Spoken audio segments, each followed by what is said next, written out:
Welcome back to my channel lifestyle with Sanchayita চ্যানেলের আরেকটা নতুন ব্লগে সকলকে ওয়েলকাম জানাই। তো আজকে মঙ্গলবার, মোটামুটি আমাদের এখানে সমস্ত স্কুলে সামার ভ্যাকেশন পড়ে গেছে অনেক দিন আগে থেকে। আমাদের এখানে জানো মোটামুটি ওই মার্চের first week maximum second week অবধি এক্সামিনেশন হয় ফাইনাল, আর তারপরে সামার ভ্যাকেশন পড়ে যায়। প্রায় 2.5 মাস অবধি, 2 থেকে 2.5 মাস চলে এই সামার ভ্যাকেশন, মানে একদম 1 জুন স্কুল খুলবে। যদিও বা পোগোর 1 এপ্রিল থেকে স্কুল চলছে, একমাত্র নারায়ণা স্কুলে এই জিনিসটা যে ওই 15 দিনের একটা ওরিয়েন্টেশন ক্লাস হয় সেশনের শুরুতেই, এই হলো ব্যাপার। তো যথারীতি সেটাই আমরাও পালন করছি। কিন্তু আজকে পোগোর স্কুলে ছুটি রয়েছে, আজকে আম্বেদকরের বার্থডে, সে কারণে স্কুল ছুটি রয়েছে। ঘুম দিচ্ছে, প্রায় এখন বাজছে 9:30, এবার ওকে ওঠাবো। আর জানো কি হয়েছে, গতকাল রাত্রিবেলায় তোমাদের ইডলির ব্যাটারটা, দই বড়ার ব্যাটারটা দেখিয়েছিলাম না, ঢাকা দিলাম। ও মা গো, কি হয়েছে সেটার অবস্থা চলো দেখাবো। কারণ মানে এর আগে আমি দই জমানোর চেষ্টা করেছি, তারপরে ইডলির ব্যাটার বাইরে ফার্মেন্টেড করারও চেষ্টা করেছি, হয়নি এরকম। মানে ব্যাঙ্গালোরে যে কী পরিমাণ গরমটা পড়েছে, ওই ফার্মেন্টেশনটা না দেখলে বুঝতেই পারা যাবে না। মানে বুঝতে তো পারছি, মানে একদম গলদঘর্ম আর কি অবস্থা, ঘাম এখানে হয়ই না, এবছর রীতিমতো ঘামছি। চলো রান্নাঘরে যাই, জলখাবারটাও বানাই, আর তার সঙ্গে ওই দই বড়ার ব্যাটারের যে কি অবস্থা সেটা না শেয়ার করলেই নয় তোমাদের সাথে। এই দেখুন কি কাণ্ডটা ঘটেছে। মোটামুটি হাফ চামবাটি মতো ছিল ব্যাটার, সকালবেলায় ফুলে ফেপে একেবারে ওভারলোডেড। খুব ভালো ফার্মেন্টেশন হয়েছে দেখে বোঝাই যাচ্ছে। আর দই বড়াগুলো যে কি নরম তুলতুলে হবে সে আর বলার অপেক্ষা রাখে। যাই হোক, সেদিকে পরে যাব, আপাতত সকালে জলখাবারটা আগে বানিয়ে ফেলি। গতকাল ছোলার ডাল আর লুচি বানিয়েছিলাম, তো ছোলার ডাল অনেকটাই বানানো হয়ে গিয়েছিল, শেষ হয়নি সেটা। এরপরে কালকের জিনিস আজকে আর কেউ খাবে না, কি করে যায়, ফ্রিজে রেখে দিলেও 2 দিন পর সেটা শুকিয়ে আর ফেলা যায়, খাওয়াই হয় না সেভাবে। তো সেটা দিয়েই এখন একটু ভাবছি ডালের পরোটা বানিয়ে ফেলি। লুচি কাল খাওয়া হয়েছে, ডালের পুরি আজকে আর কেউ খেতে চাইবে না। খুব ভালো করে তাই টাইট করে সেটাকে মুজিয়ে নিচ্ছি। সঙ্গে সঙ্গে ওপর থেকে একটু কাঁচা লঙ্কা কুচি, ধনেপাতা কুচি, একটু গরম মশলা দিয়ে দিয়েছি। আর যেটা দিয়েছি সেটা হলো সামান্য ঘি। এত ভালো গন্ধ বেরিয়েছে সেটা থেকে। তারপরে আটা মাখা ছিল, ভেতরে পুর ভরে সুন্দর পরোটা আকারে বেলে আর এরপরে ভেজে নিচ্ছি একটু সামান্য ঘি দিয়ে। এত ভালো গন্ধ বেরিয়েছে, একবারে নতুন একটা পদ তৈরি হয়ে গেল সেই পুরনো ডালটা দিয়েই। যাই হোক, চলুন, খাওয়া দাওয়া চুকে গেছে সকালের, আমার বাকি কাজটুকু নিয়ে বসেছি এই ফাঁকে। আমি পুরুলিয়া থেকে গামছা এনেছিলাম 3খানা, একেবারে পাতি যে গামছাগুলো হয় না সেটা, এটা দিয়েই কার্টেন বানাবো। আসলে নববর্ষের একটা থিম রয়েছে তো লাল সাদা, সেইভাবেই সাজাবো গোটা ঘরটাকে। দেখুন, এই সমস্ত সাজানো গোছানোগুলো 1 থেকে বড় জোর 1 সপ্তাহ লাস্টিং করে, তারপর সেম জিনিস দিয়ে আবার পরের বছর সাজাবো কি না তারও ঠিক নেই। চলে এসেছি আবার রান্নাঘরে, আর দই বড়াগুলো ছাঁকবো। মানে দই বড়াগুলো ছাকার পর অনেকটা টাইম ধরে জলে না ভিজতে দিলে সেই সফটনেসটা আসে না। তো গতকাল রাত্রিবেলাতেই দেখলে আমি ভিজিয়ে একদম পেটে রেখেছিলাম, আর সকালবেলা এতটা ফার্মেন্টেড হয়েছে, মানে আমার দেখা ফার্স্ট টাইম এতটা ফার্মেন্টেড হওয়া ব্যাটার আর কি। তো যাই হোক, চলো ব্যাটারিটা ছেঁকে নিই। আর তার সঙ্গে বিকেলবেলাতে বানানোর আছে চিকেন চাপ বানাবো ভাবছি, আর লাচ্ছা পরোটা অর্ডার করে নেবো, ওটা বানাতে অনেক সময় লাগে। আর পনির মশলা আছে, মামিমা আজকে নিরামিষ খায়। আর দেখি একটু রাইস যদি বানানো যায়। মানে কি বলতো, আজকে আবার আমি একটু সাজাগোজাও করছি ওইদিকে রুমগুলো, তো সেক্ষেত্রে ওইখানেও একটু সময় লেগে যাচ্ছে। দেখা যাক যতটা পারা যায় করছি। ইচ্ছা রয়েছে অনেক কিছু বানানোর, কিন্তু আজকে মনে হচ্ছে না 24 ঘন্টা টাইমটা, মানে 12 ঘন্টা টাইমটাও কম। যদিও বা পোগোর আজকে স্কুল নেই, আজকে তো আম্বেদকরের জন্মদিন, সে কারণে স্কুল ছুটি রয়েছে। ওই কারণে যাওয়া আসা পৌঁছানো সেই ব্যাপারটা নেই। আমার এখনো স্নান হয়নি, আজকে 9টা থেকে 3টা শুরু হয়েছে। উঠেছিলাম 7:30 এমনি সময়, 7টার সময়, তারপরে মানে ভুলে গিয়েছিলাম পকোড়া যে স্কুল নেই, এবার হঠাৎ করে উঠেছি। হ্যাঁ, এমনিতে 6:30টায় ওঠা হয়, এবার 7টা বেজে গেছে, দিয়ে আমি হঠাৎ করে উঠেছি। তারপরে মনে হলো একটা আমি নোটিশ দেখেছি। এবারে কি হয়, আমাদের বেঙ্গলে 14th আর 15th দুদিন স্কুল ছুটি থাকে। আমি ভাবছি হয়তো 15th দিয়েছে, দেখি না 15th দেয়নি, 14th দিয়েছে। ঠিক আছে, তাহলে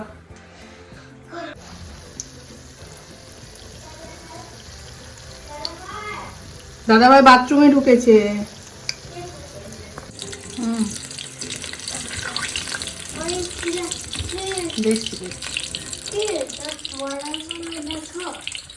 কারেন্টও অফ হয়ে গেছে। কি বাজে সকাল সকাল, মোটামুটি এখন 11:30 বাজছে। 11টার সময় পাওয়ার কাট।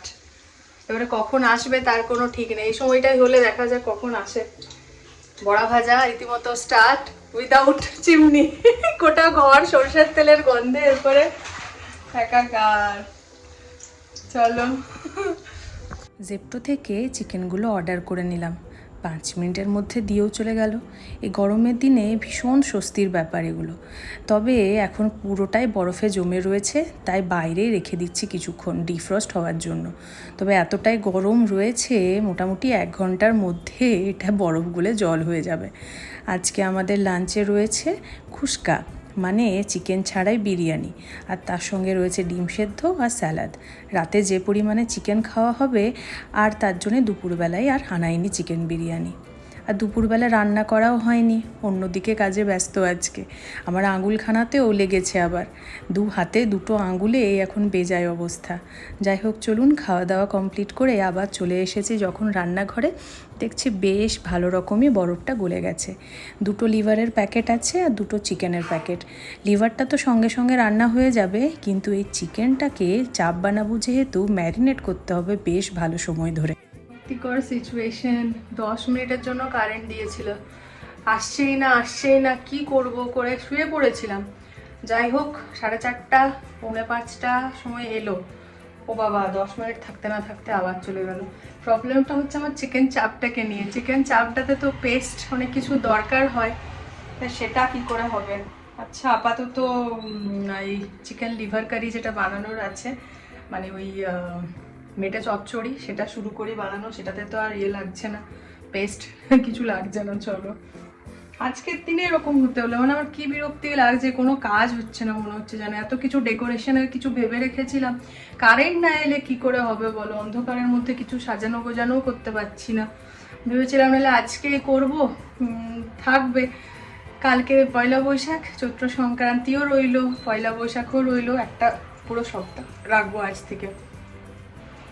কিচ্ছু হলো না, মনটাই খারাপ লাগছে এবার তোর। যাই হোক, চলো রান্নাটা আপাতত চাপাই। যেই কারেন্ট এসেছে অমনি চিকেন চাপের মশলাগুলো আমি একেবারে মিক্সিতে পেস্ট করে নিয়েছি। এটাতে কোনো রকম পেঁয়াজ কুচি লাগে না, বেশিরভাগটাই দই, বেসন, তার সঙ্গে জিঞ্জার গার্লিক পেস্ট আর কিছু গুঁড়ো মশলা লাগে। আজকে না আমি কোনো রেসিপি আপনাদের সঙ্গে শেয়ার করছি না, অনেক কিছু রান্না করতে হবে, খুব ভালো করে মন দিয়ে রান্নাটাই বরং করি। অন্য দিন আপনাদের সঙ্গে রেসিপিগুলো এক এক করে শেয়ার করব। চিকেন চাপটার সঙ্গে চিকেনের যে লিভার রয়েছে তারও তো চচ্চড়িটা বানাবো এরপর। রান্নাঘরের অবস্থা পুরো একদম মেসি। যাই হোক, ঠিকঠাকভাবে এগোচ্ছে। 6টা অলরেডি বেজে গেল। আমি চচ্চড়িটা মোটামুটি প্রায় শেষের মুখে।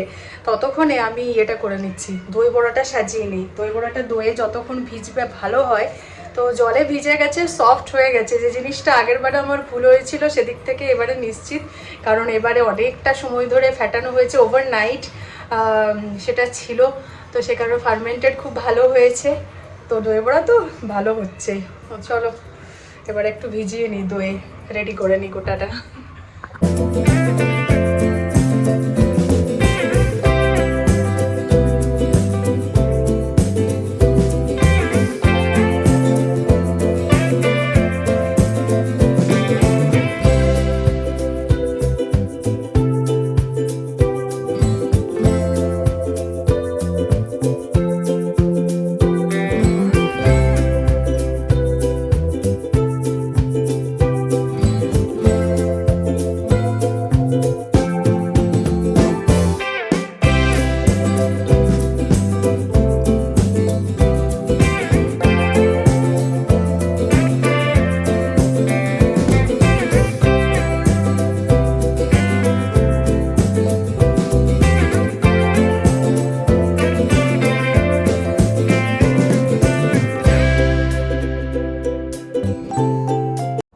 আমার মেটে চচ্চড়িটাও রেডি হয়ে গেছে। আর কি ভালো যে গন্ধ বেরিয়েছে গোটা ঘরময়। লাচ্ছা পরোটার সঙ্গে এই ঝাল ঝাল মেটে চচ্চড়ি একেবারে জমে যাবে। এবার আমি চাপিয়ে নিচ্ছি চিকেন চাপটা। মোটামুটি কড়াইয়ে তেল আর ঘি দুটো মিক্স করে দিয়েছি। আর চিকেন থেকে যতটা সম্ভব মশলা প্রথমে ছাড়িয়ে নিয়ে ভেজে নিতে হয় একটু ওইভাবেই। এই দেখুন কী সুন্দর রং এসেছে। গোটাটা কিন্তু ওই কাশ্মীরি চিল্লির ব্যাপার। এখনও অবধি কোনো রকম ঝাল দিইনি। পোগোর জন্য তুলে রেখে তারপর দেব পরে ঝাল। এই হলো ব্যাপার। কিছুক্ষণ পরেই আবার টকবক টকবক একটা দেখছি অবস্থা। সব শেষে না একটু কেওড়া জল মিশিয়ে নেব, সেটাতে একটা আলাদা ফ্লেভার আসে। ফাইনালি কাজটা সমস্ত কমপ্লিট। মাইমারাও ফোন করেছিল, কিছুক্ষণের মধ্যে আসছে। আসলে কি বলো তো, সবাই আসবে আর আমিও রান্না করে ঢুকে থাকবো, রান্না করতেই থাকবো, জিনিসটা আমার খুব একটা ভালো লাগে না। আগে ভাগে ওই জন্য ঢুকে যাওয়া ভালো, তারপরে বসে গল্প হবে, ওটাই তো ভালো। যাই হোক, সেই মোটামুটি 7:30 পৌনে 8টা বেজেই গেল। ওগো যখন থেকে শুনেছে পিকুর আসার আছে হয়ে গেছে। ঘুমও আজকে সেরকম হয়নি, মোটামুটি শুয়েছিলাম আমরা ওই 8 ঘন্টা 45 মিনিট মতো ঘুম হয়েছে। যেই কারেন্ট এসছে আমিও উঠে গেছি রান্নার জন্য, আর সেও উঠে গেছে। তখন থেকে পিকু কখন আসছে পিকু কখন আসছে ওই চলছে। যাই হোক, আসছে কিছুক্ষণের মধ্যে। তো যাই, আমার আর ডেকোরেশনটা আজকে করার ইচ্ছা ছিল, ওটা আর হলো না। আমার ভীষণ ইচ্ছা ছিল মামু মাইমারা যখন আসছে, কি হয় এলে কেউ একটা ইন্থুটা আরও বেড়ে যায়, কিন্তু কিছু করার নেই, আমার হয়ে উঠলো না। চৈত্র সংক্রান্তি বর্ষ বিদায়ে কিছুই করতে পারলাম না। ঠিক আছে, আশা করি আগামীকাল করতে পারবো।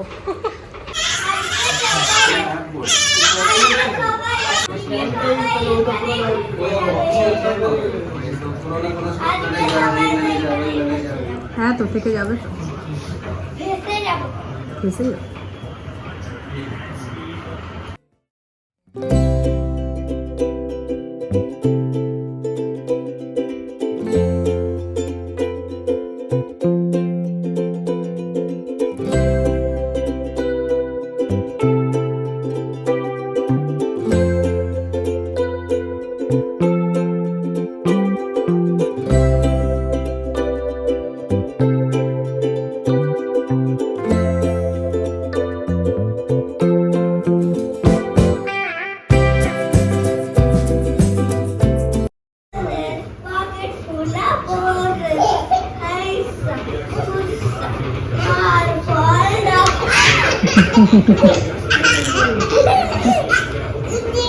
রাত্রি প্রায় 10টা। রান্নাঘরে একদিকে চলছে পরোটা ভাজা, আর এদিকে সবাই মিলে IPL দেখতে দেখতে চলছে রাতের খাবার খাওয়া।